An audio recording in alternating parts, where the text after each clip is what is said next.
அனைவருக்கும் வணக்கம். இந்த காணொளியில் நாம் காண இருப்பது கோயிலில் அமைந்துள்ள பஞ்சங்களை தரிசிக்கும் முறையை சென்ற காணொளியில் கண்டோம். இந்த காணொளியில் அந்த பஞ்சலிங்கங்கள் நமது சரீரத்தில் எவ்வாறு இருக்கிறது, நம்ம சரீரத்துக்குள் எவ்வாறு இருக்கிறது அறிந்து அகத்தில் கண்டு தரிசிப்போமா? வாருங்கள். நம்முடைய சரீரமே ஸ்தூலலிங்கமாகும். கோயிலில் இருக்க விமானம் போன்றதாகும். நம்முடைய பிராணமய கோஷமே கோயிலின் கருவறையாகும்.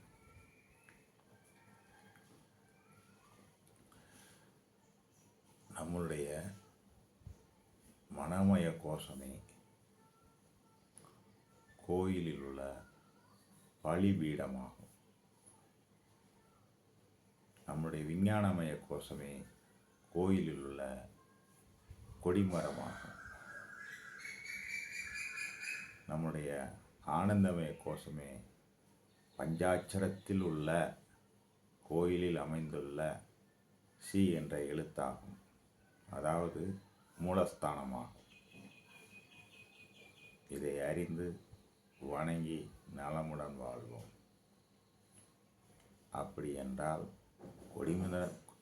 கொடிமரம் என்பது பிரசாத பஞ்சாட்சரம் என்று படித்திருந்தோம். நம்ம மனதே பஞ்சாட்சர எந்திரம் என்றும் படித்திருந்தோம். ஒப்பிட்டு பார்த்து நலமுடன் வாழ இறைவன் நல்லருள் புரியட்டும். இந்த சோமவாரத்தில் அனைவருக்கும் என்றும் உங்கள் நண்பன் ராஜா நல்லகாமு, ஜோதிடர், வாஸ்து நிபுணர்.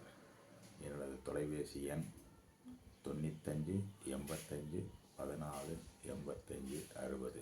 உங்கள் மேலான ஆதரவுகளை தந்தால் இது போன்ற ஆன்மீக விஷயங்கள் பதிவுகளை உங்களுக்கு வாரி வழங்க காத்து கொண்டிருக்கிறேன். இறையலும் நல்ல ஆண்டோர்களின் ஆசியும் பெற்று நலமுடன் வாழ்வீர்களாக. நன்றி, வணக்கம்.